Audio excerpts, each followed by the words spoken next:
السلام علیکم۔ اب آپ کو میں ہر روزانہ ماہ رمضان کے وظائف بتاؤں گی کہ روزانہ جیسے پہلا روزہ ہے اس میں آپ کو کیا پڑھنا ہے اور اس کا کیا اجر عظیم ہے۔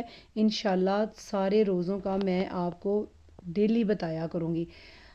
رمضان شریف میں روزانہ نماز عشاء کے بعد اگر آپ 3 مرتبہ کلمہ طیبہ کا پڑھنا اتنا افضل ہے، اور اگر آپ 3 مرتبہ پڑھتے ہیں تو پہلی مرتبہ پڑھنے سے گناہوں کی مغفرت ہوگی، دوسری مرتبہ پڑھنے سے دوزخ سے آزاد ہوگا، تیسری مرتبہ پڑھنے سے جنت کا مستحق ہوگا۔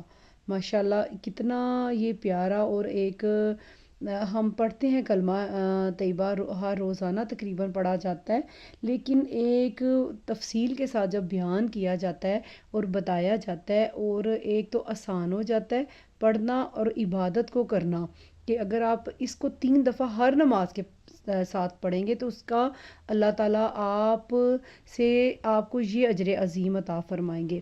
اور اب جیسے یہ آپ کو میں ساتھ ساتھ دکھا بھی رہی ہوں، لکھا ہوا بھی، جیسے رمضان شریف میں روزانہ ہر نماز کے بعد درج ذیل دعائے مغفرت کو 3 مرتبہ پڑھنا بہت افضل ہے۔ ٹھیک ہے، آگے رمضان المبارک کے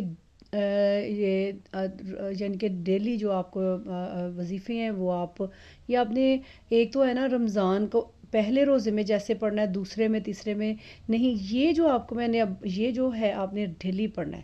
یعنی کہ جیسے پہلا عشرہ رحمت کی دعا ہوتی ہے، اس میں آپ نے پڑھنا ہے یا حیو یا قیوم برحمتک استغیث۔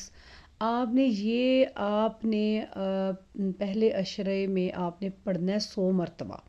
ٹھیک ہے، صبح شام پڑھیں، جیسے بھی آپ کو فرصت ملتی ہے آپ نے یہ لازمی پڑھنا ہے۔ ٹھیک ہے، یہ پہلے عشرے کی دعا ہے۔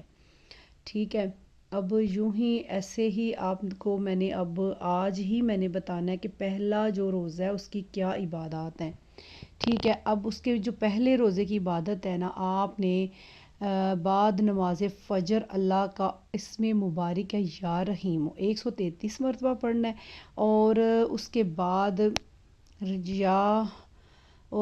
جو نماز ظہر ہے اسم مبارک یا کریم 133 مرتبہ پڑھنی ہے، اور بعد نماز عصر آپ نے اسم مبارک یا رزاق 200 مرتبہ پڑھنی ہے، اور بعد نماز مغرب سورت فاتحہ جو ہے وہ آپ نے 40 مرتبہ پڑھنی ہے۔ ٹھیک ہے، یہ جو الحمد شریف ہے، یہ آج کی میری پہلا جو رمضان آپ کا ہے اس کی یہ ساری میں نے آپ کو عبادت بتائی ہے۔ ٹھیک ہے، آپ نے یہ پڑھنا ہے۔ اب آپ کو میں دوسرے رمضان کو یعنی کہ ساتھ ہی بتاؤں گی۔